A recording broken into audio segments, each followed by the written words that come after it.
TV নিয়মিত আয়োজন আড্ডা আপনাদেরকে স্বাগত জানাচ্ছি। সঙ্গে আছে আসলামউদ্দৌলা। আজকে আমরা কথা বলবো উন্নয়নের মহাসড়কে বাংলাদেশের অবস্থান নিয়ে। আমাদের স্টুডিওতে তিনজন মানুষ আছেন, তিন শ্রেণীর মানুষ। বর্তমান ক্ষমতাসীন দল আওয়ামী লীগের কেন্দ্রীয় উপকমিটির সহ সম্পাদক, একই সাথে রাজশাহী বিশ্ববিদ্যালয় শাখা ছাত্রলীগের সভাপতির দায়িত্ব পালন করেছেন সাবেক সভাপতি ইব্রাহিম হোসেন মুন। আছেন ব্যবসায়ী সমাজের প্রতিনিধি আহসান কবির নান্নু, আছেন যুব সমাজের একজন কাজী মোস্তাফিজুর রহমান। তাদের তিনজনকে বন্ধ টিভিতে স্বাগত জানাই। আমরা দেখছি বর্তমান প্রধানমন্ত্রী শেখ হাসিনার ৮ বছর পূর্তি, দ্বিতীয় মেয়াদে ৩ বছরের মাথায় তিনি কিছু কথা জাতির সামনে উপস্থাপন করলেন। তিনি কিছু পরিসংখ্যান দিলেন, যে পরিসংখ্যানের মধ্য দিয়ে অর্থনৈতিক খাতে বাংলাদেশের যে শক্ত অবস্থান, বৈদেশিক রিজার্ভ, সার্বিকভাবে বিভিন্ন উন্নয়নে, বিশেষ করে পদ্মা সেতু সহ আরও কিছু সেতু নির্মাণের কথা বলেছেন। গোমতী সেতু ২, মেঘনা সেতু ২ সহ আরও কিছু উন্নয়নের কথা বলেছে। বাংলাদেশের যোগাযোগ ব্যবস্থার উন্নয়নের জন্য তিনি ইতিমধ্যে ৪৮টি বৃহৎ সেতুর ব্যবস্থা করেছেন। আমাদের শীর্ষ যে ৫টি দেশ অর্থনীতিতে এগিয়ে আছে, বাংলাদেশ তার ভেতরে জায়গা করে নিয়েছে। আমাদের অর্থনীতিতে আজকে ৮ লাখ কোটি টাকার একটা রিজার্ভ আছে, বৈদেশিক রিজার্ভ আছে $32 বিলিয়ন। এর মধ্য দিয়ে বাংলাদেশ উন্নয়নে কতটুকু এগিয়ে গেছে, এক্ষেত্রে বাংলাদেশ সরকারের কী ধরনের যুগান্তকারী পদক্ষেপ আসলে ছিল, এ বিষয়ে প্রথমেই কথা বললেন ইব্রাহিম হোসেন মুন। ধন্যবাদ। আজকে বাংলাদেশ আওয়ামী লীগের পরপর ২ টার্ম আমরা প্রায় অতিবাহিত করতে যাচ্ছি। ইতিমধ্যেই আমরা ৮ বছর বাংলার প্রধানমন্ত্রী জননেত্রী শেখ হাসিনার নেতৃত্বে এই দেশের আমরা সেবক হয়ে জননেত্রী শেখ হাসিনার নেতৃত্ব মেনে নিয়ে এই দেশের উন্নয়নের কার্যক্রম এবং গতিশীলতা আজকে বাংলাদেশের মানুষ এটি বলতে চায়, যেটি হচ্ছে উন্নয়নের মহাসড়ক। আজকে সর্বপ্রথম আপনাকে ধন্যবাদ জ্ঞাপন করি, এবং ধন্যবাদ জ্ঞাপন করি যে সমস্ত বন্ধুরা আজকে বরেন্দ্র অনলাইন টেলিভিশনের সেটের সামনে বসে রয়েছেন, তাদেরকে ধন্যবাদ জ্ঞাপন করছে। এবং ধন্যবাদ জ্ঞাপন করে আজকে বরেন্দ্র অনলাইন, আজকে ডিজিটাল বাংলাদেশের এই অনলাইন যুগে এসে তারা এই সুন্দরভাবে এই দেশটাকে ডিজিটাল করার জন্য তাদের নিরলস একটি প্রচেষ্টা রয়েছেন।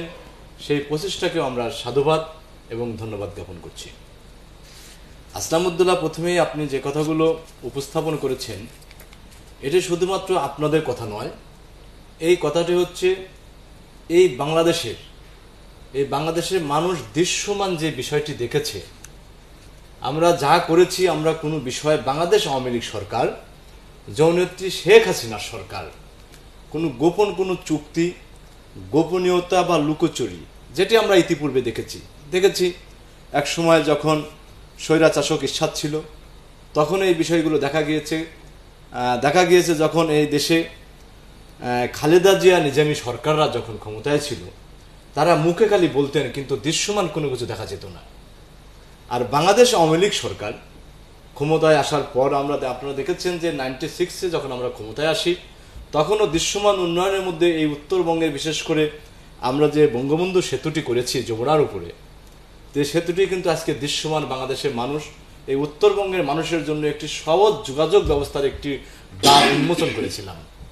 আপনারা দেখেছেন এই যে সেতুর যে বিষয়টি, আমার প্রিয় নেত্রী জননেত্রী শেখ হাসিনা ইতিমধ্যে ৪৮টি সেতুর কথা শুধুমাত্র বলেছেন, যেগুলো বড় বড় সেতু আমরা নির্মাণ করেছি। আমাদের ক্ষমতায় আসার পর আপনারা দেখেছিলেন যে এই ৩ বছরের আগের যে ৫ বছর, আমরা সেই সময়ের কথা বলি, আমরা যখন পদ্মা সেতু করতে যাই, তখন এই দেশে এই খালেদা জিয়া নিজামী চক্রের সঙ্গে সংযুক্ত হয়েছিলেন এই বাংলাদেশের একজন সুদখোর ডক্টর ইউনূস, যিনি ঐক্যবদ্ধ হয়ে এই বাংলাদেশের যাতে পদ্মা সেতু না হয় তার জন্য নানাবিধ চক্রান্ত করেছিল। কিন্তু বাংলার প্রধানমন্ত্রী জননেত্রী শেখ হাসিনা উনি বলেছিলেন যে বিশ্বব্যাংক টাকা দিক আর না দিক, আমার দেশের টাকা দিয়ে নিজেদের উদ্যোগে পদ্মা সেতু করতে চাই। পদ্মা সেতু আজকে স্বপ্ন নয়, পদ্মা সেতু আজকে দৃশ্যমান। পদ্মা সেতু ইতিমধ্যে দেখেছেন যার 40% কাজ আমরা ইতিমধ্যে সমাপ্ত করতে পেরেছি। এটিতে হচ্ছে আপনার অবকাঠামোগত উন্নয়ন, রেল, সেতু, কালভার্টের উন্নয়ন, এই সমস্ত দৃষ্টিকোণে কথা বলছি। উন্নয়নের যদি কথা বলতে হয়, আপনি দেখেন আজকে বাংলাদেশের মানুষ শিক্ষিতের হার কত পার্সেন্ট বেড়েছে? আজকে বাংলাদেশের মানুষের গড় আয়ু 76, যে আজ থেকে 10 বছর আগেও মানুষ এই দেশের মানুষ 65 বছর এদের গড় আয়ু ছিল। সেখান থেকে দেখেন উন্নয়নের মহাসড়কটা শুধুমাত্র দৃশ্যমানের বাইরেও কিছু বিষয় দেখেন যে এই দেশের শিক্ষা, সংস্কৃতি, পরিবেশগত উন্নয়ন। আজকে রাজশাহীতে বসে আমরা কথা বলছি, বিশ্বের দরবারে রাজশাহীতে আজ পরিবেশের জায়গা থেকে আমরা কিন্তু প্রথম স্থান অধিকার করেছি। একথা কিন্তু আমাদের সবাইকে স্বীকার করতে হবে। তো এই পরিবেশগুলো কিভাবে এসেছে? এই পরিবেশগুলো এসেছে অর্থনৈতিক উন্নয়ন, শিক্ষা ক্ষেত্রে উন্নয়ন, বিদ্যুৎ ক্ষেত্রে উন্নয়ন, ডিজিটাল ক্ষেত্রে উন্নয়ন। ডিজিটাল ক্ষেত্রে উন্নয়ন যদি বলেন, দেখেন বিরোধিতার ক্ষেত্রে এদেশের মানুষ অনেক সময় বিরোধিতাও করে। বিরোধিতা কেমন করে দেখেন, যে আমরা যখন জননেত্রী শেখ হাসিনা তার সুযোগ্য পুত্র, আজকে আমাদের আগামী দিনের রাজনৈতিক অহংকার, যিনি আগামী দিনে আমাদের প্রদর্শক হিসেবে আবির্ভূত হয়েছেন, সে আমাদের 14 জন নেতা সজীবদের জয়। যখন এই বাংলাদেশের ডিজিটাল বাংলাদেশের স্বপ্ন দেখলেন, তখন কিন্তু খালেদা জিয়া কিন্তু বলে বসলেন যে পাগল আর শিশু ছাড়া ডিজিটাল কি জিনিসটা বোঝে না। তো পাগল আর শিশু ছাড়া এই জিনিসটা বোঝে না, অথচ দৃশ্যমান আজকে বাংলাদেশের গ্রামে গঞ্জে আমার মায়েরা, যে মায়ের কলিজার টুকরারা যখন দেশের বাইরে থেকে যারা প্রবাসী বাঙালি, এ একটা মায়ের ধন, মায়ের প্রিয় সন্তান, সেই প্রিয় সন্তানের মুখটি কিন্তু সে দেখতে পারতো না। আজকে সেই দুঃখিনী মা যে বাড়িতে বসে সন্তানের জন্য কান্না করতো, সেই দুঃখিনী মা আজকে ডিজিটাল বাংলাদেশের সুবাদে জননেত্রী শেখ হাসিনার যোগ্য পুত্র সজীব অদের জয়ের কারণে যখন ডিজিটাল বাংলাদেশে আবির্ভূত হয়েছি, সেই সময় সেই দুঃখিনী মা তার প্রবাসী ছেলেকে আজকে ভিডিও কনফারেন্সের মাধ্যমে তাকে চেহারাটা দেখতে পায়। এটি হচ্ছে দৃশ্যমান উন্নয়ন, এটি হচ্ছে ডিজিটাল বাংলাদেশের উন্নয়ন। আজকে খালেদা জিয়া যে সময় উনি বললেন যে পাগল শিশু যারা বোঝেন না, অথচ নিজেও কিন্তু ডিজিটাল বাংলাদেশের যুগে এসে উনিও টেলিভিশনে বিভিন্নভাবে ক্যামেরার মাধ্যমে, কনফারেন্সের মাধ্যমে, ভিডিও কনফারেন্স, অডিও কনফারেন্সের মাধ্যমে আজকে কথা বলে, এবং তিনিও কিন্তু স্বীকার করতে বাধ্য হয়েছে এই বাংলাদেশের দৃশ্যমান উন্নয়ন হয়েছে। ইব্রাহিম হোসেন কিছু দৃশ্যমান সরকারের উন্নয়নের কথা বললেন, যার মধ্য দিয়ে আসলে সার্বিক খাতে এক ধরনের গতিশীলতা আমরা দেখতে পাবো বলে আশা করি। সেই জায়গা থেকে ব্যবসায়িকরা আসলে এই ধরনের উন্নয়নের কতটুকু সুবিধা নিতে পেরেছেন? আহসান সরকার নান্য যদি একটু বলতেন। আজকের আলোচ্য বিষয় হলো উন্নয়নের মহাসড়ক। Barendra online TV network Ahsan ভাই, ধন্যবাদ আয়োজন করার জন্য, এবং কলা কৌশলের যাবতীয় যারা পিছন থেকে কাজ করতেছে তারা সবাইকে ধন্যবাদ। উন্নয়নের মহাসড়ক বলতে আমি ইব্রাহিম হোসেন মুনি ভাই যেগুলো কথা বললো, আমি সবগুলো স্পষ্ট এবং সবগুলো মেনে নেওয়ার মতন আমার ব্যবসায়ী হিসেবে এবং না, এই জন্যই না। সেটা উন্নয়ন বলতে গেলে, উন্নয়নের মহাসড়ক বলতে গেলে সার্বিক যাবতীয় এই দেশের যাবতীয় যে জিনিসগুলো উন্নয়ন, সেগুলো বোঝায়, তাই না? আমরা সেটাই বুঝি আর কি।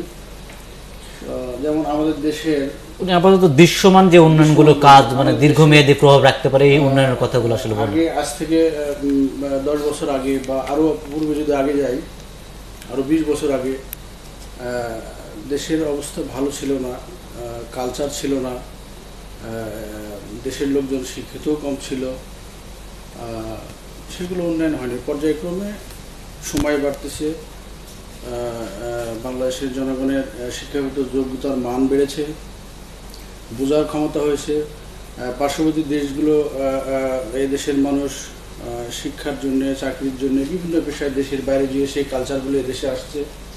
এগুলো পর্যায়ক্রমে দেশে আসার জন্য দেশের পর্যায়ক্রমে সময় বাড়বে, দেশে উন্নয়ন হবে, ডেভেলপ হবে, এটাই নিয়ম। কারণ বর্তমান সরকার অর্থাৎ মুন ভাইয়ের সরকার ক্ষমতা আছে মোটামুটি 5 আর দিকে 3, 8 বছর পার হয়ে গেছে, 9 বছর চলছে। 8 বছর পার হয়েছে। আজকে আপনি দেখেন, আমি আজ থেকে 5 বছর আগে যখন আমি ইন্ডিয়া গেছি, আমাদের পার্শ্ববর্তী দেশ, তখন একটা হসপিটালে চিকিৎসার জন্য গেছি। তখন দেখেছি যে সেখানে বাংলাদেশের রোগী পরিমাণ, হয়তো আমার সঙ্গে দেখা হয়েছে, পরিচয় হয়েছে 10 জন বা 20 জন। গত কয়েক মাসের আগের কথা বলি, সেখানে আমি যখন কলকাতায় থাকি, তখন বাংলাদেশের লোকজন যারই সঙ্গে দেখা, এটা কি বাংলাদেশের লোক, এই বাংলাদেশের লোক খেতে গেছে হোটেলে, বাংলাদেশের লোক কেন এসছেন? চিকিৎসার জন্য। তো এদেশে এই গভর্নমেন্টের প্রতি আমার আকুল আবেদন, আমার ব্যবসায়িক মানুষ হিসেবে, চিকিৎসা খাত এদেশের প্রচুর আমার হিসাবে অনেক পিছিয়ে আছে। এদেশের মানে প্রচুর টাকা আমাদের পার্শ্ববর্তী দেশ ইন্ডিয়াতে এই চিকিৎসার জন্য চলে যাচ্ছে। এই চিকিৎসা ক্ষেত্রটা এদেশের উন্নয়ন করা খুব অত্যন্ত জরুরি। আমি মন্ত্রণালয়ের মারফত দিয়ে বর্তমান প্রধানমন্ত্রী জননেত্রী শেখ হাসিনাকে আমি আহ্বান জানাই আমার মাধ্যম দিয়ে যে এই খাতগুলো দেখার একটু ব্যাপক। আমরা একটা জিনিস দেখি যে দেশের মানুষ বলে এবং এই বিষয়টা এবং বিরোধী দলও এই কথাটা সামনে আনে যে যে উন্নয়নটা আসলে আমাদের আজকে প্রবৃদ্ধি গতবার যেটা ছিল 7.11, এবার আশা করা হচ্ছে সেটা 7.4 থাকবে। এই প্রবৃত্তিটা আসলে আমাদের সাধারণ মানুষের সেই ধরনের খেটে খাওয়া পরিশ্রমের ফল। আর যে কাজগুলো তারা দৃশ্যমান উন্নয়ন কাজগুলো করেছে সেই কাজগুলো আসলে বিভিন্ন বৈদেশিক যে ঋণ, সে ফ্লোটা আমাদের আপনার ভৌগোলিক প্রেক্ষাপটের কারণে সেই ফ্লোটা আমাদের দেশে আসছে। জাপান কিছু সহায়তা করছে, চীনের একটা বড় সাপোর্ট আসছে। এই জায়গা থেকে আসলে তারা তো চেষ্টাটা চালাচ্ছে, সেই চেষ্টার জায়গায় তারা সরকারকে কতটুকু পাশে পেয়েছে, যারা ব্যবসায়িকরা আছেন তাদের কলেবরটা বাড়াবে। আমরা দেখলাম পার্শ্ববর্তী ভারত যখন সফরে গেল তখন 250 জন ব্যবসায়িক একটা প্রতিনিধি গেছে, তারা কি কি নিয়ে আসছে সেটা আমরা গণমানুষের কাছে এতটুকু প্রকাশ্য না, কিন্তু কি অবস্থা আসলে আমি একটু মন্তব্য করি। সেটা হচ্ছে যে আপনাকে একটা উদাহরণ দিয়ে বলি। একটা গ্রামে 50টা বাড়ি আছে, সেই বাড়ির পাশে একটা প্রচন্ড ক্ষমতাশালী একটা প্রভাবশালী লোক আছে, সার্বিক প্রভাবশালী সব দিক দিয়ে। আর পাশে যারা বসবাস করে তারা অত্যন্ত নিডি এবং গরিব বা নর্মাল শ্রেণীর। এখন এই নর্মাল শ্রেণীর যে লোকগুলো বসবাস করে এই প্রভাবশালী লোকের ব্যাপক অত্যাচার করে বটে। এরকম একটা অত্যাচারের মধ্যে আমরা বসবাস করি। আমাদের পার্শ্ববর্তী দেশ ভারত, আমাদের দরিদ্র দেশ বাংলাদেশ। আপনি যে ব্যবসায়িক দলগুলো ইন্ডিয়াতে সফর করতে গেছিল মনে হয় সম্ভবত 50 জন মতো, 250 মতো, বিশাল একটা দল। আপনি দেখেন তারা এই দেশ থেকে অনেক কিছু প্রোডাক্ট চায় যেগুলো তারা ডিউটি ফ্রি চায়, যেমন জুটের ক্ষেত্রে বলেন বিভিন্ন প্রোডাক্ট ডিউটি ফ্রি তারা চায়, কিন্তু আমরা সেটা পারি না। আপনি দেখেন যারা দেশে চাল আমদানি করে, আমাদের বাংলাদেশে আমরা চাল আমদানি করতেছে, আগে ডিউটি অনেক কম ছিল, এ সময় এসে অর্থাৎ এই গভর্নমেন্টের সময় এসে সেগুলো বাড়িয়ে দিয়েছে, যেগুলোর জন্য সক্ষম হচ্ছে না আমদানিকারকরা। বাধ্য হয়ে আমাদের এদেশের যেগুলো ফসল ফলে সেগুলো দিয়ে আমাদের চলে না, আমাদের পার্শ্ববর্তী দেশ থেকে নিয়ে আসা লাগে। কিন্তু এখন এই যে আপনার ডিউটির পরিমাণটা বেশি বাড়িয়ে দেওয়ার জন্যই, চালগুলো আমদানি না করার জন্য আজ দেশের চালের দামটাও কিন্তু বেশি। সাধারণ কৃষকদের সাধারণ মানুষের জন্য খুব প্রবলেম। আপনার একটা জিনিস চিন্তা করতে হবে যে প্রতিটি প্রোডাক্টের দাম কিন্তু বেশি। আগে আজ থেকে 10 বছর আগেই চাল ছিল 15 থেকে 18-20 টাকা পার কেজি, এখন সেটা চলে গেছে 50 টাকা কেজি। যেটা বলছিলেন আসলে কিছু সমস্যার কথা বললেন, যে জায়গা থেকে একটা বড় প্রত্যাশা থেকে প্রধানমন্ত্রী যে 250 জনের যে বহরটন, এগুলো তারা অনেক কিছু তারা বিভিন্ন যারা ওখানকার ব্যবসায়িক চেম্বারের নেতা আছেন তাদের সাথে বসেছেন, কিন্তু তারা আসলে কতটুকু কোয়ালিটিফুল লোক আসলে যায় যে তারা ব্যবসা বুঝে বা ব্যবসার গতিপথের জন্য ভূমিকা রাখে। আমরা তো দেখি যেহেতু আমরা চাচ্ছি যে আমাদের প্রবৃত্তিটা আরও বাড়ুক, সুতরাং যারা এই ক্ষেত্রে বড় একটা ভূমিকা রাখে, আমাদের বিদেশে যারা যাচ্ছে তারা তো একটা ভূমিকা থাকে, পাশাপাশি যারা ব্যবসায়িক আছেন তারা অনেক যুগান্তকারী পদক্ষেপ নিতে পারেন। আমাদের পদ্মা সেতু করার সময় একসময় আহ্বান জানিয়েছিলেন বড় বড় যারা ব্যবসায়িক আসুক, তারা আসলে এগিয়ে আসুক। এই জায়গা থেকে রাজনৈতিক বিবেচনাটা বেশি প্রাধান্য এখনও দেওয়া হয় না, যারা আসলে যৌক্তিক যোগ্য মানুষগুলো এসব খাতে আছে তারা সুযোগ সুবিধাটা পাচ্ছে। কাজী মোস্তাফিজুর রহমান, আপনি যদি বিষয়টা বলতেন। ধন্যবাদ। আসলে বরেন্দ্র টিভিকেও ধন্যবাদ। আমার সাথে আলোচনায় বসে আছেন ইব্রাহিম হোসেন মুন ভাই, সাবেক ছাত্রনেতা, রাজনৈতিক ক্যারিয়ারে উনি অনেক অভিজ্ঞ ব্যক্তি, একজন ছাত্র রাজনীতি করে এসছেন। আমার সৌভাগ্য যে আমি ওনার সাথে বসে আজকে আলোচনায় বসতে পারছি। আমি একটু মুন ভাইয়ের কথার আলোকে আগে যাই। মুন ভাই কিছু বিষয়ে বলেছেন, উন্নয়নের মহাসড়ক। আসলে একটা বঙ্গবন্ধু সেতুর কথা বলছে। আমি উত্তরবঙ্গের সন্তান, আমার ছোটোবেলা থেকে দেখছি। আমি ঢাকা যেতে আগে আমার বাসা দিনাজপুরের ফুলবাড়িতে ছিল। আমি ঢাকায় যেতাম আগে পার্বতীপুর হয়ে ট্রেনে গিয়ে ফেরি পার হয়ে, দ্যাট ইজ আমাদের সময় লাগতো 23 থেকে 24 ঘন্টা সময় লাগতো, একটা সময় ছিল। এখন একটা কৃষক সকালবেলা ক্ষেত থেকে একটা সবজি উঠাচ্ছে। এই পদ্মা সেতুর কল্যাণে আমরা রাত্রেবেলা ঢাকায় বসে আমার ভাইয়েরা ওই তরকারি দিয়ে ভাত খেতে পারতেছে। আমি মালয়েশিয়ার সাবেক প্রধানমন্ত্রী মহাতির মোহাম্মদের একটা কথা মানে উচ্চারণ করতে চাই, এটা উদ্ধৃতি। এটা হচ্ছে যে যদি দেশের কোনো উন্নয়ন করতে চাও, রাস্তার উন্নয়ন করো। বাংলাদেশের বর্তমান সরকার জননেত্রী শেখ হাসিনার নেতৃত্বে বর্তমান সরকার এবং এই সরকারের সেতুমন্ত্রী উনি এদিক দিয়ে অনেক আগানোর চেষ্টা করছেন, অনেকখানি অগ্রসর হয়েছে, সময় লাগবে। আমাদেরকেও কিছুটা ধৈর্য ধরতে হবে। আমরা যারা সাধারণ নাগরিক আছে, রাতারাতি কোনো কিছুর পরিবর্তন করা সম্ভব না। আজ থেকে 40 বছর আগে আমি জন্মগ্রহণ করছি, তখন আমি কোলে ছিলাম। এখন আমি হাঁটতে পারি, আমি 2টা সন্তানকে কোলে করে বড় করতেছি।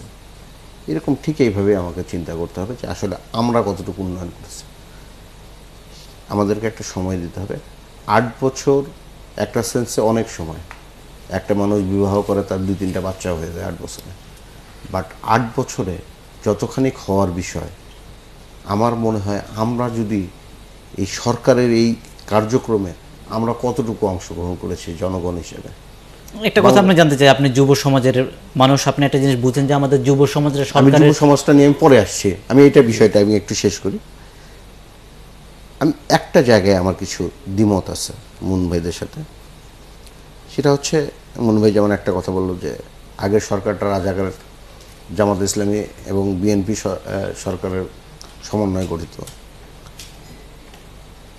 আমার খুব কষ্ট হয়। আমার পরিবারের অনেকেই মুক্তিযুদ্ধের আদর্শে বিশ্বাসী, মুক্তিযুদ্ধে সরাসরি জড়িত ছিল, এরকম অনেকেই আমাদের আত্মীয় স্বজনের ভেতরে অনেকেই আছে। আমি ছোটবেলা থেকে বড় হয়েছি মুক্তিযুদ্ধের আদর্শ নিয়ে। বাংলাদেশের লাল সবুজ পতাকা, এই পতাকাটা আমার গর্ব, আমার গর্ব। আমি প্রচণ্ড ইমোশনাল হয়ে যাই। বাংলাদেশের সাবেক প্রধানমন্ত্রী বেগম খালেদা জিয়া যখন চিহ্নিত রাজাকারদেরকে পতাকা তুলে দিয়েছেন, তাদের গাড়িতে পথ করে পতাকা উড়ে, আমি তখন সাধারণ একজন জনগণ হিসেবে ইসলামের একটা বাণী, যদি তুমি পারো প্রতিবাদ করো, প্রতিবাদ করতে না পারলে ঘৃণা করো, মনে মনে করো। আমি কিছু করতে পারিনি। আমি মতিউর রহমান নিজামীর গাড়িতে আমি থুতু মারছিলাম অজান্তে, সাহস দেখাতে পারিনি, আমার ততখানি সাহস ছিল না। দেশের পরিবর্তন হয়েছে, সরকারের পরিবর্তন হয়েছে, বর্তমানে মুক্তিযুদ্ধের সপক্ষে সরকার ক্ষমতায়। আমি মুন ভাইয়ের মাধ্যমে আমি বাংলাদেশের রাজনৈতিক বর্তমান সরকারের কাছে আমার অনুরোধ একটাই, আমার জিজ্ঞাসা, অনুরোধ এবং জিজ্ঞাসা। একজন রাজাকারের কন্যা আজকে যুব মহিলা লীগের নেতৃত্বে আছে, এই বিষয়টা আমাকে পীড়া দেয়। এই বিষয়ে আমরা জানতে চাই যে আমরা প্রধানমন্ত্রী এক ধরনের কথা বলে আমরা জানি আওয়ামী লীগের তৃতীয় শীর্ষ পদ আমি একটু শেষ করি। বাংলাদেশের প্রধানমন্ত্রী, ওনার বক্তব্যগুলো, আমি বড় বড় নেতাদের কোনো বক্তব্য নিয়ে আমি কথা বলার মতো, আমি এতখানি ঔদ্ধত্য দেখানোর মতো আমার এত সাহস নাই।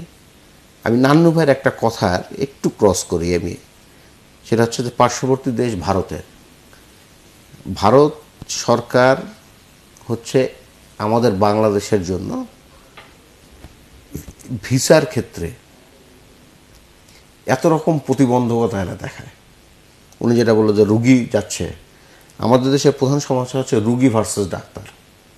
একটা রুগীর এগেনস্টে ডাক্তার হচ্ছে 100টা রুগীর এগেনস্টে একটা ডাক্তারও খুঁজে পাওয়া যায় না। রাজশাহীর অনেক ডাক্তার আছে, যে ডাক্তারগুলোর কাছে আমরা যাই যখন, তখন আমাদেরকে সিরিয়াল দিয়ে থাকতে হয়, এবং একটা ডাক্তার সারাদিনে 100টার উপরে রুগী দেখে, সারাদিনে 100টার উপরে রুগী দেখে। কি কারণে তারা 100টার উপরে? বা রাজশাহীর না, গভর্নমেন্ট হসপিটাল। আমি আপনার কথাটার সাথে আসছি, একটু আমাকে একটু বলতে দেন।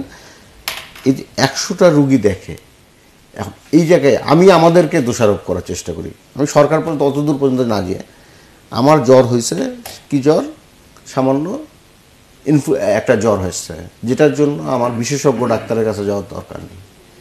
পৃথিবীর কোনো দেশেই সামান্য জ্বরের জন্য বিশেষজ্ঞ ডাক্তারের কাছে যায় না। বিশেষজ্ঞ ডাক্তারের কাছে তখনই যায় যখন বিশেষ ধরনের অসুখ হয়। আমরা যে কোনো একটা সমস্যা হলে মূল ভাইরা ছাত্র রাজনীতি করছে, সমাজে প্রতিষ্ঠিত ব্যক্তি।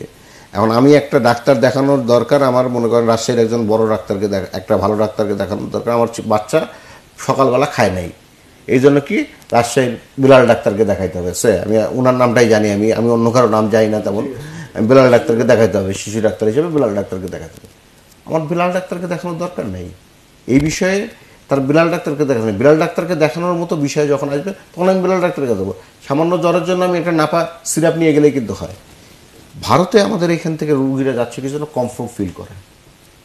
এই যে এতগুলো ডাক্তারের প্রেশারের কারণে, আর ভারতে রুগীগুলো কমফোর্ট ফিল করতেছে। কী কারণে কমফোর্ট ফিল করতেছে?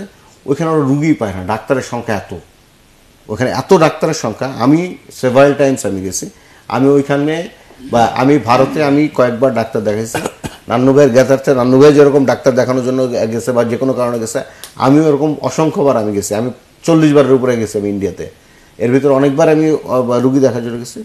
দে are completely a businessman, they are completely a businessman. যে কথাটা বললেন যে আমাদের সরকারি কিছু উদ্যোগ যেমন দরকার, তার পাশাপাশি আমাদের আমি মুস্তাফিজের কথাতে একটু কথা বলি। সেটা হচ্ছে যে চিকিৎসার ক্ষেত্রে অনেকটা মনিটরিং খারাপ।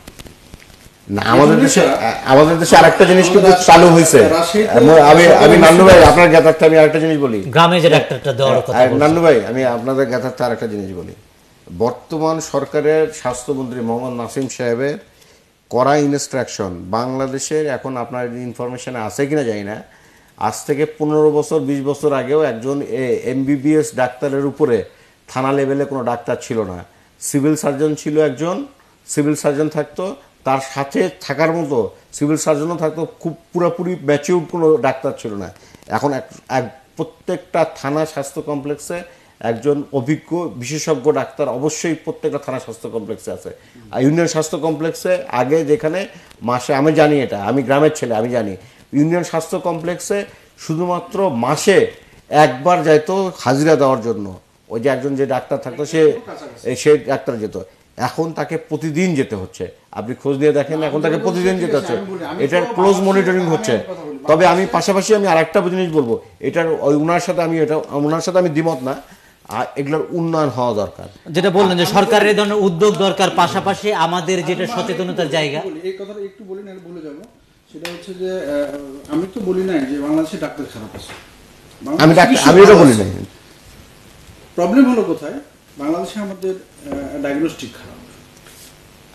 আর ডায়াগনস্টিক জন্য আপনি চিন্তা করেন, আমি আমার ব্যক্তিগত কথা বলি, আমি আমার বাবার চিকিৎসার কথা নিয়ে বলি।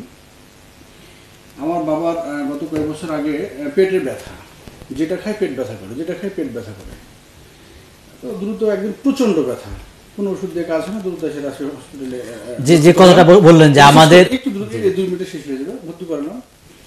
1 সপ্তাহ হসপিটালে থাকলাম, শুধু ব্যথার ইঞ্জেকশন, গ্যাসের ওষুধ, আল্ট্রাসাউন্ড এই সেগুলো যত ট্রিটমেন্ট লাগে ডাক্তাররা যেগুলো দেয় আর কি, সব ট্রিটমেন্ট করলাম। পরে বললো যে ইন্ডোস্কোপি করেন, 3 বার ইন্ডোস্কোপি হলো। পরে বললো যে সিটি স্ক্যান করেন, সেটাও করানো হলো। রেজাল্ট আসলো কি পেটে মানে কোনো হচ্ছে না, এটা ভালো হয়ে যাবে, মনে হয় একটু আলসার টাইপের হয়েছিল, গ্যাসের প্রবলেম সেরে যাবে। আমি রাজশাহীতে যতগুলো ডাক্তার ছিল সবগুলোকে আমি এগুলো দেখাচ্ছি, সবগুলো রিপোর্ট ডাবল সব অনেক রিপোর্ট হয়েছে। রেজাল্ট কী হলো? আমার মেডিকেল টাইম শেষ হয়ে গেলো, ব্যথা একটু কমে গেলো, ইঞ্জেকশন দিয়ে আমার হসপিটাল থেকে ছুটি নিয়ে বাসায় নিয়ে গেলাম। বাসায় যে পৌঁছলাম সন্ধ্যা 7টায়, ঠিক 9টার মধ্যে প্রচণ্ড ব্যথা, আবারও ব্যথা শুরু হলো। কী করলাম আমি? ওই অবস্থায় আমি ঢাকায় যোগাযোগ করে আমি রাতে ট্রেনের টিকিট করে আমি ঢাকা স্কোয়ার নিয়ে চলে এলাম। স্কোয়ার নিয়ে দ্রুত একটা যেভাবে ব্যবস্থা নিয়ে আমি ট্রিটমেন্ট ওখানে করলাম। ওখানে রিপোর্টগুলো দিয়ে আমি যখন ডাক্তারকে ওখানে ছিল মেডিসিন ডাক্তার ডক্টর আরিফিন, হ্যাঁ, ডক্টর আরিফিন, পুরো নামটা মনে নেই, আরিফিন, ওনার সহকারে যাই। আমি টোটাল ফাইল টাইলগুলো নিয়ে গেলাম, নিয়ে যে এখানে দেখালাম যে আমি বললো যে কী কী ট্রিটমেন্ট করেছিলেন আপনার বাবার, এগুলো আমাকে দেখান। আমি পুরোনো কাগজপত্র সবগুলো দেখালাম। এবং ডাক্তার যখন রাজশাহী মেডিকেল যখন আমাকে ছাড়পত্র দেয়, ওখানে রোগের নামটা যেটা লিখেছে আমাকে বলছে যে এটাই তো ঠিক হয় নাই, আমি প্রথমে যেটা বললেন যে আসলে আমাদের বিভিন্ন টেস্ট যখন অনলি ওয়ান, আমার বাবার শুধু একটা এক্সরে করেছে, শুধু একটা এক্সরে করে আমাকে বলেছে আপনার পিছনে স্টোন আছে। একটা বাস্তব ঘটনা তিনি ধরুন নান্নু ভাই তার অভিজ্ঞতা থেকে বললেন, যেটা আমরা দেখি যে আমাদের ডাক্তাররা যারা আছেন। আসলাম ভাই, আপনি একটু নান্নু ভাই, এর সাথে আরেকটা মানে অনেকগুলো আমাদের সেন্টিমেন্টের যে কথা আপনি আসলে বলছিলেন যে আমাদের সেন্টিমেন্টের পরিবর্তন দরকার, যে ডাক্তাররা মহান দায়িত্ব পালন করে, প্রত্যেকের পিছনে লাখ লাখ টাকা আমাদের দেশের মানুষের করের টাকা যায়, তারা একটা শপথও নেয় যে আমরা ঠিকভাবে যে কোনো। আসলাম ভাই, আপনি এই জায়গাটায় আপনাকে যেতে হবে, ডাক্তারের জায়গাটায় আপনাকে যেতে হবে। নান্নু ভাই, আরো কিছু ডাক্তারের পাশাপাশি আরো কিছু বিষয় আছে যে সরকার আপনার সরকারি যারা কর্মকর্তা আছে তাদের বেতন দ্বিগুণ, তিনগুণ, চারগুণও করে ফেলেছেন তিনি।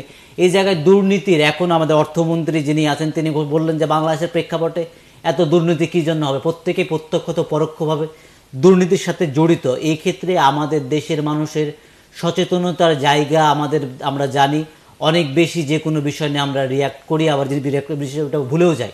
এই জায়গা থেকে আমাদের তরুণ সমাজের ওপর জাতি তাকিয়ে থাকে, তারা আসলে কি ধরনের সচেতন জায়গা থেকে কাজ করছে না, তারাও এই গড্ডার লেখা প্রভাবে গা ভাসিয়ে দিচ্ছে। আপনি আসলে কি দেখেন? আমি আমাদের মানে কোন মন্ত্রী মহোদয়ের কথার বিরোধিতা হবে না, উনি বয়োজ্যেষ্ঠ মানুষ, তিনি দীর্ঘদিনের অভিজ্ঞতা, বিভিন্ন জায়গায় তিনি ঠিকই কথাটা বলছেন। আমি ঔদ্ধত্য দেখাতে চাই না, আমি খুব মানে আশাবাদী মানুষ, খুবই আশাবাদী মানুষ। আমি স্বপ্ন দেখতে ভালোবাসি। আমি স্বপ্ন দেখি বাংলাদেশ উন্নয়নের মহাসড়কে উড়াল দেবে একদিন, এটার স্বপ্ন দেখি আমি খুব স্বপ্নবাদী লোক। আমি একটা জিনিস চিন্তা করি, দুর্নীতি নেই এই কথাটা হচ্ছে সর্বোচ্চ মিথ্যা কথা। দুর্নীতি নেই, এটা আমরা উত্তরাধিকার সূত্রে পেয়েছি। বাংলাদেশের পরপর 3 বার দুর্নীতিতে প্রথম করে দিয়ে গেছেন একটা সরকার করে দিয়ে গেছেন। আমি এখন আমার কথাগুলো একটু আওয়ামী ঘেঁষা হয়ে যাবে। আমি বাস্তবতা বোঝানোর চেষ্টা করছি, অন্য কিছু না। দুর্নীতিতে আমাদেরকে কতটুকু আমরা সচেতন, আমরা নাগরিক হিসেবে। বাংলাদেশে আমার পাসপোর্ট রিনিউ করার জন্য সবার মনে হয়, আমার মনে হয় না যে বাংলাদেশে পাসপোর্টের যারা আছে তাকে রিনিউ করতে বা পাসপোর্ট করতে পয়সা দিতে হয়েছে। আমি যখন এই কথাটা আলাপ করি তখন অনেকে এটাকে বলে যে আপনি ক্ষমতা দেখাই করছেন, এটা দেখাই করছেন, ওটা দেখাই করছেন। আমি একটা জিনিস আমি চিন্তা করছি, আমার পাসপোর্টটা করা দরকার। যখন আমি মনে করছি আমি পাসপোর্টটা করার জন্য আমি পাসপোর্ট অফিসে টাকা দিচ্ছি, প্রপারলি যা করা দরকার তাই দিয়ে করে আমি টাকাটা দিচ্ছি। দেওয়ার পরে আমাকে ফর্ম ফিল আপের সময় ওই অফিসের পিওন আমাকে আটকেছে। আমি পিওনকে বলছি আমার কাছে দেন, আমি করে দেবো।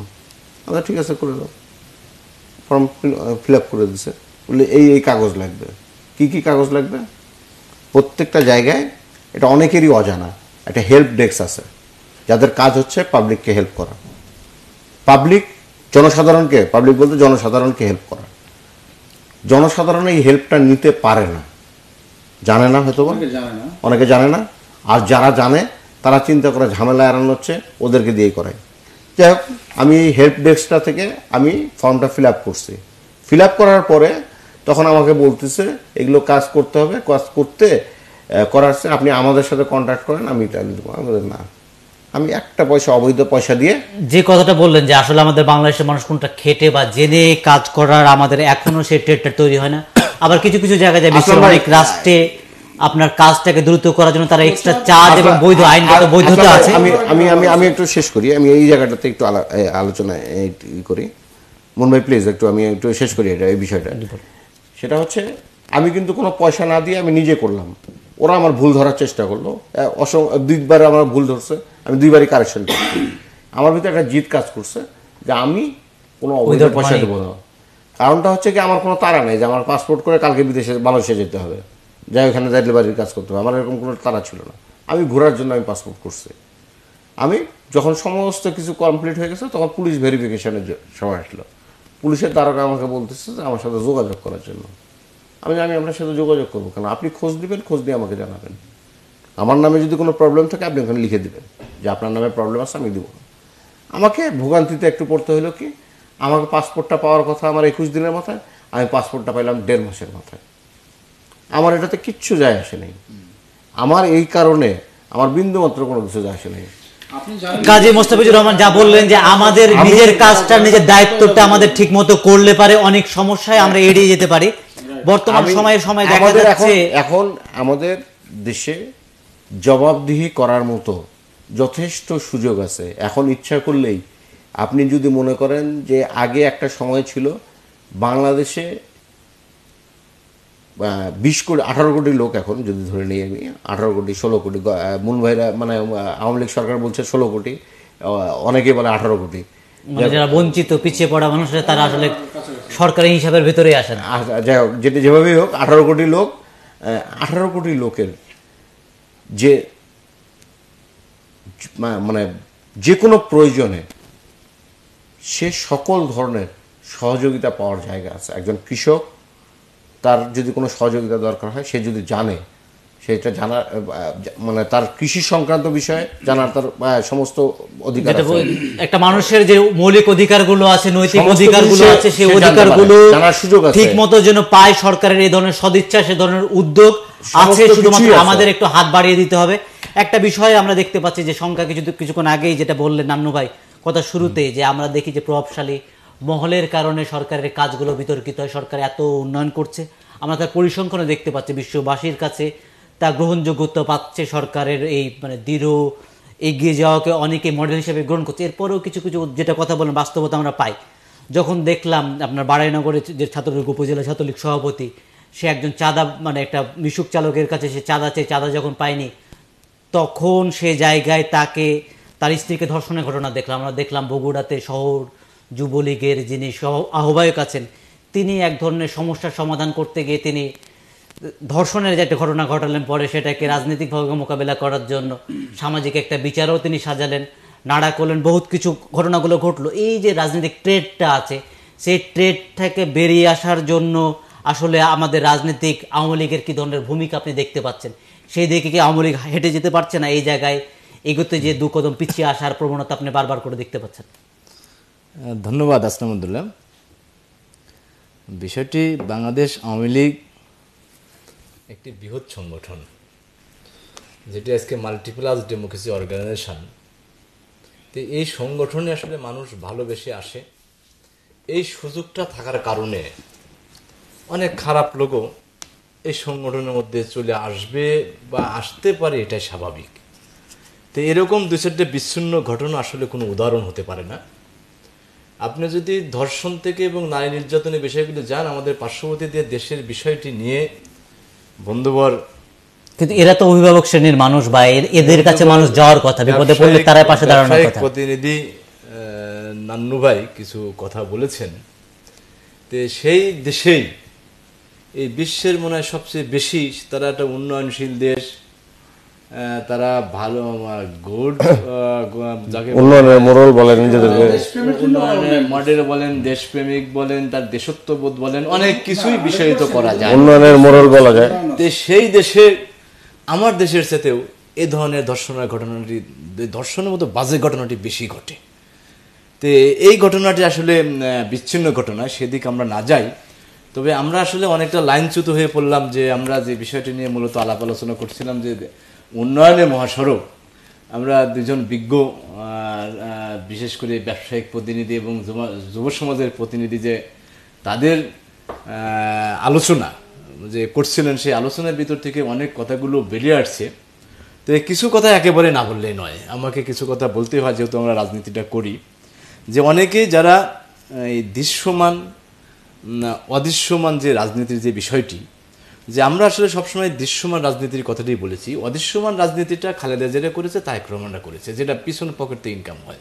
আমরা কোনোদিন পিছন দরজাতে ক্ষমতাতেও আসি নাই, আবার বন্ধুকে নালা ব্যবহার করে ক্ষমতা আসি নাই। আমরা সবসময় গণতান্ত্রিক হয়তে জনগণের ভালোবাসা নিয়ে আমরা ক্ষমতা এসেছি। নান্নু ভাইয়ের কথার একটি কথা একেবারে না বললে নয়, যে ইন্ডিয়া এবং পাকিস্তান, এই যে ইন্ডিয়া এবং পাকিস্তানের যে বিষয়টি, উনি বলেছেন যে উন্নয়ন নাকি অটোমেটিক একটা সময় থেকে একটা সময় স্তর বাই স্তর হতে পারে এবং একটা পর্যায়ে হয়ে যায়। সেটা যদি হয়, স্বাধীনতা যুদ্ধের প্রাক্কালে বা তার পূর্বে আমাদের নানি দাদিরা বলতেন যে তোমরা যদি লেখাপড়া করো তাহলে পাকিস্তানে যেতে পারবা, পাকিস্তানি নেতারা বাস করে, পাকিস্তানি গুরুরা বাস করে, পাকিস্তানি শিক্ষিত লোকরা বাস করে, পাকিস্তানি ভদ্রলোকরা বাস করে। সেই পাকিস্তানে আজকে 40 বছর পর সেই পাকিস্তানের অবস্থাটা কোন জায়গায় গেছে? আর আমরা বাংলাদেশ, আমার এই সুজলা সফলা লাল সবুজ পতাকা, দেশ মাতৃকার যে লাল সবুজ পতাকা যেটা পুরোপুরি করে আজকে ওড়ে, সেই দেশকে বিশ্ব দরবারে কোথায় গেছে? আপনি বলেছেন উন্নয়নে কোথায় আমরা চলে গেছি, আর পাকিস্তান কোথায় তারা চলে গেছে? এটা কোনো উদাহরণ হতে পারে না। আজকে যে ইন্ডিয়ার কথা বলেছেন, সেই ইন্ডিয়া যদি স্বাধীনতা যুদ্ধের সময় আমাদেরকে সহযোগিতামূলক মনোভাব না দেখাতেন, তাহলে এই দেশটা স্বাধীন করা আমাদের জন্য কষ্টসাধ্য ব্যাপার হতো। তো বিরোধিতা ক্ষেত্রে বিরোধিতা করা, এটা আমার কাছে খুব একটা বোধগম্য বা আমরা অনুষ্ঠানে একবার শেষ পর্যায়ে চলে আসছি। ইব্রাহিম হোসেন মুন, আপনি শেষ করতে হয়। মুন ভাই, আমি একটু শোনা, আরেকটু না, প্লিজ লেট মি ফিনিশ। আমাকে যেটি বলতেই হচ্ছে যে বিষয়টি হচ্ছে যে আরো কিছু উদাহরণ, যে বিষয়টা আমরা চিকিৎসা ক্ষেত্রে আমরা ইন্ডিয়াতে যাই, শুধু চিকিৎসা ক্ষেত্রে কেন, আজকে বাংলাদেশে আপনাকে উদাহরণ দিই বলি, আজ বাংলাদেশে পোশাক শিল্পে বিশ্ববিখ্যাতের মধ্যে একজন, যেটা ইব্রাহিম হোসেন মুন বললেন যে সরকারের অনেকগুলো দৃশ্যমান উন্নয়ন আছে, তারা চিন্তা করেছে দেশটা আগামী দিনে কিভাবে এগিয়ে যাবে, প্রতিটা পরতে তার স্বাক্ষর রাখার চেষ্টা করেছে বাংলাদেশ আওয়ামী লীগ। আমাদের সম্মানিত অতিথি ইব্রাহিম হোসেন মুন, সাবেক সভাপতি রাজশাহী বিশ্ববিদ্যালয় শাখা ছাত্রলীগ, কথা বলছিলেন। ব্যবসায়িক আহসান সরকার নান্নু কথা বললেন, যুব সমাজের একজন আমাদের প্রিয় মানুষ। কাজী মুস্তাফিজুর রহমান, তাদেরকে অসংখ্য ধন্যবাদ জানাই। তারা আসলে বাংলাদেশের প্রেক্ষাপটে উন্নয়নের বিপরীতে যে বিচ্যুতিগুলো আসলো, তারা সেই বিষয়গুলো তুলে ধরার চেষ্টা করেছেন। আমরা চাই দেশের মানুষগুলো সচেতন হোক। আর রাজনৈতিক দলের যে কর্মকাণ্ডগুলো আমরা আজকে দেখি, যে উন্নয়নের কেন্দ্রবিন্দু শেখ হাসিনা ছাড়া পরে দ্বিতীয় কোনো মানুষকে চিন্তা করা যায় না, এই কেন্দ্রবিন্দু থেকে উন্নয়নটা সার্বিকভাবে ছড়িয়ে পড়ুক। রাজনৈতিক নেতৃবৃন্দর কাছে যে ধরনের আমরা অ্যাটিটিউড আশা করি, দেশের মানুষ যেভাবে পাশে চাই, যুব সমাজ যেভাবে পাশে চাই, সাধারণ মানুষ যেভাবে পাশে চাই, আমাদের ব্যবসায়িক শ্রেণী যেমন তাদের সাপোর্টটা চাই, সেই সাপোর্টগুলো পাবে। এর মধ্য দিয়ে আমরা যে চিন্তাটা করছি, যে আমরা ভীষণ 2021-এর কথা বলি, ভীষণ 2041 সালের কথা বলি, তার আগে বাংলাদেশ এমন একটি জায়গায় এগিয়ে যাবে যে বিষয়টা কেউ কখনো চিন্তা করেনি। বাংলাদেশ বিভিন্ন সময় সে তার সাক্ষ্য, তার যোগ্যতা, তার ভূমিকার প্রমাণ দিয়েছে। আমরা চাইব বাংলাদেশের মানুষের ঐক্যবদ্ধ সচেতনতা, ঐক্যবদ্ধ মুভমেন্টের মধ্য দিয়ে বাংলাদেশ এমন একটি যুগান্তকারী জায়গায় পৌঁছাবে। সবাই ভালো থাকবেন, শুভরাত্রি।